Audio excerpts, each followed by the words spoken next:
গোৱালপাৰা জিলাৰ ধূপধাৰাৰ পেটাভকলা নৈত দেখিবলৈ পোৱা গ'ল সমূহীয়া মৎস্য চিকাৰৰ দৃশ্য। কোনোবাই পালে ৰৌ, কোনোবাই ভৌকা, কোনোবাই পালে শল। আপোনালোকে স্ক্ৰীনত প্ৰত্যক্ষ কৰি থকা এই দৃশ্য হৈছে গোৱালপাৰা জিলাৰ পূব প্ৰান্তৰ ধূপধাৰাত থকা পেটাভকলা নৈৰ।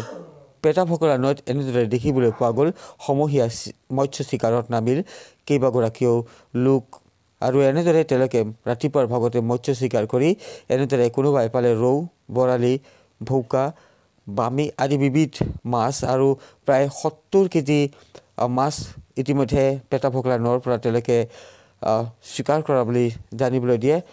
ভাষ্য আছে এই সম্পৰ্কে, ভাষ্য আপোনালোকক শুনাম, কিন্তু তাৰ পূৰ্বে দেখুৱাই লৈছোঁ আপোনালোকক এনেদৰে বিবিধ মাছ আজি নৈখনৰ পৰা মাৰিবলৈ সক্ষম হ'ল এইসকল লোকে। আৰু ভাষ্য আছে সেয়া শুনাইছোঁ। ৰৌ, মিৰিকা, বামি, মাগুৰ, কৈ, টেঙনা, পুঠি, মাছ, কমলঘাট, বহুত পাইছে না? বহুত পাইছোঁ। মাগুৰ আছে, টেঙনাখিনি আছে আৰু কমলঘাট। এয়া কি পাইছে এইগিলা? এভকালি আছে।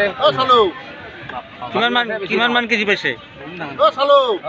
50-60 কেজি মান হ'ব। 50-60 কেজি।